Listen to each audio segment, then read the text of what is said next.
আজকে সত্যি press club ধন্য হয়ে গেছে। এই প্রেস ক্লাবে প্রতিদিন শত শত মিটিং হয়, এখানে বিভিন্ন দাবি দাওয়া নিয়ে হচ্ছে, মানুষজন বিক্ষোভ করে, দাবি উত্থাপন করে। কিন্তু আজকে একটা ঐতিহাসিক ঘটনা ঘটছে। সেই ঐতিহাসিক ঘটনা হচ্ছে এই যে আপনারা যারা বাংলাদেশের সবচেয়ে অবহেলিত শ্রমিক, যারা বাংলাদেশের সবচেয়ে নিগৃহীত শ্রমিক, সেই মানুষগুলো তাদের দাবি দাওয়া নিয়ে আজকে এখানে এসছেন। যেই গৃহ শ্রমিকরা, যেই গৃহকর্মীরা, আজকে বাংলাদেশের 20 লক্ষ গৃহ শ্রমিক আছে, যাদেরকে গৃহ শ্রমিক এই কথাটা বলারও অধিকার দেয় না, তাকে গৃহকর্মী বলে কিংবা কাজের বুয়া বলে, এইভাবে করে তাদেরকে মূল্যায়ন করা হয়, কাজের বুয়া ইত্যাদি ইত্যাদি, সেগুলো আপনারা জানেন। কিন্তু আমরা আপনাদেরকে বলতে চাই যে আপনারা কাজের বুয়া নন, আপনারা হচ্ছে গৃহ শ্রমিক। যে ঘাম শ্রম দিয়ে আপনারা হচ্ছে আমাদের দেশটাকে, দেশের মানুষকে আজকে বাঁচিয়ে রেখেছেন। আজকে সারা দেশের যে 20 লক্ষ গৃহ শ্রমিক আছে, সেই গৃহ শ্রমিক যদি আজকে একবেলা রান্না না করে, তাহলে দেখবেন বাংলাদেশের কোটি কোটি মানুষের পেটে ভাত জুটবে না, পেটে ভাত জুটবে না। অথচ সেই গৃহকর্মীরা কিভাবে লাঞ্ছনার শিকার হন, কিভাবে নির্যাতনের শিকার হন, এটা আমরা সকলেই জানি। কারণ আমাদের এই শহরের যারা বসবাস করি, মধ্যবিত্ত, নিম্ন মধ্যবিত্ত, উচ্চবিত্ত, প্রত্যেকের বাড়িতেই একজন গৃহকর্মী থাকে। আমরা বুকের মধ্যে হাত দিয়ে বলতে পারি, সেই গৃহকর্মীর সঙ্গে আমরা মানবিক আচরণ করি, মানবিকভাবে তাদেরকে আমরা দৃষ্টিভঙ্গি কিন্তু দেখি, আমরা দেখি না। এটাই হচ্ছে সমাজের সবচেয়ে বড় অপরাধ। এবং এই অপরাধ যারা প্রতিনিয়ত করছে, কিন্তু আজকে আপনারা তার বিরুদ্ধে কোনো প্রতিবাদ করতে পারছেন না। কেন করতে পারছেন না? কারণ আপনার তো ট্রেড ইউনিয়ন করার কোনো অধিকারই নাই, আপনাকে কোনো অধিকার দেওয়া হয় না ট্রেড ইউনিয়ন করার। তাই আজকে আমরা বলতে চাই, আজকে আমাদের এখানে যারা সমবেত হয়েছেন এই প্রেস ক্লাবে, তাদেরকে বলতে চাই, আপনারা আজকে সোচ্চার হয়েছেন। আজকে আপনাদের যে ট্রেড ইউনিয়ন করার অধিকার, সেই অধিকারকে আজকে আমরা বাস্তবায়ন করার জন্য আমরা রাস্তায় নেমেছি, লড়াই করব এবং সেই দাবি আদায় করেই আমরা বাড়ি ফিরব।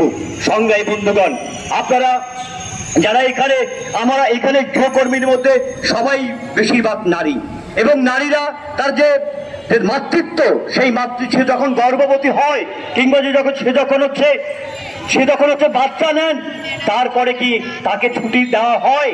তাকে ছুটি দেওয়া হয় না, তাকে কি করা হয়? ছাঁটাই করে দেওয়া হয়। কিন্তু আমাদের দেশের, কোন দেশের আমরা বাস করি, দেশে যে প্রত্যেকটি শ্রমিকের জন্য তার মাতৃকালীন ছুটির ব্যবস্থা আছে, কিন্তু গৃহকর্মীদের কোনো ছুটির ব্যবস্থা নাই। এবং গৃহকর্মীদেরকে সে যদি সন্তান সম্ভাবনা হয়, তখন থেকেই তার চাকরি চলে যায়। তার মনে করে একটা অমানবিক রাষ্ট্র, অমানবিক সমাজ তৈরি হয়েছে, সেই সমাজটাকে আমাকে ভেঙে ফেলতে হবে। উন্নত বিশ্বে কিন্তু গৃহকর্মীদের জন্য আইন আছে, ব্যবস্থা আছে, এবং সেই তাদের হচ্ছে মাতৃকালীন ভাতা আছে, এবং তাদের যখন চাকরির নিশ্চয়তা আছে।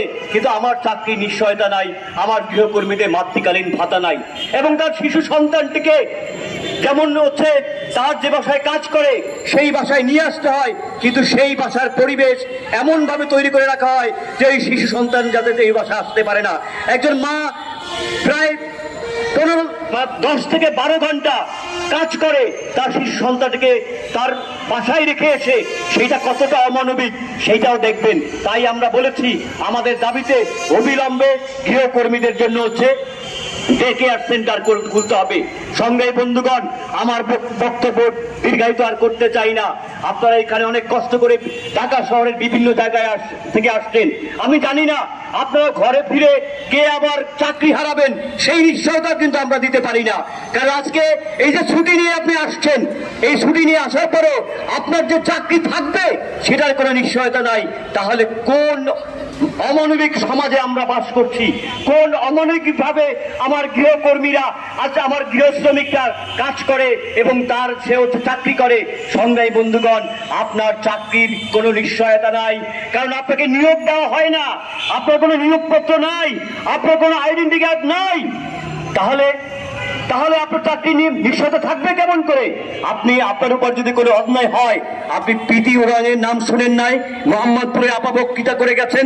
প্রীতি ওরাং যে মোহাম্মদপুরে একজন গৃহকর্মী, আদিবাসী গৃহকর্মী, তাকে 7 তলার 11 তলা থেকে ফেলে দিয়ে হত্যা করা হয়েছে সেই হত্যার প্রতিবাদে আমরা দাঁড়িয়েছিলাম, লড়াই করেছি এবং সেই হত্যাকারীকে যখন সে একজন সাংবাদিক এবং আজকে তার চাকরি নাই, তাকে জেল যেতে বাধ্য হয়েছে।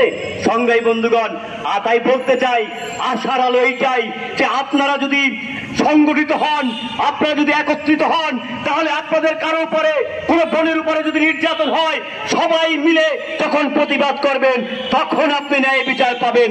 সেই ন্যায় বিচারের জন্য আপনাদেরকে ঐক্যবদ্ধ হতে হবে, আপনাদেরকে সংগঠিত হতে হবে, আপনাদেরকে একটা সংগঠনের মধ্যে আসতে হবে। সংগ্রামী বন্ধুগণ, সংগ্রামী বোনেরা আমার, আপনারা ঘরে ফিরে যাবেন, আবার সংগঠিত হতে হবে, আপনাদেরকে লড়াই নামতে হবে। সেই লড়াই আমরা আপনাদের পাশে থাকবো, আপনাদের সঙ্গে একসাথে কাঁধে কাঁধ মিলে লড়াই করব, সেই আশা ব্যক্ত করে আপনাদেরকে সবাইকে আমার পক্ষ থেকে রক্তিম অভিবাদন জানিয়ে এখানেই আমার বক্তব্য শেষ করছি। সবাইকে ধন্যবাদ, আপনাদের শুভকামনা রইল।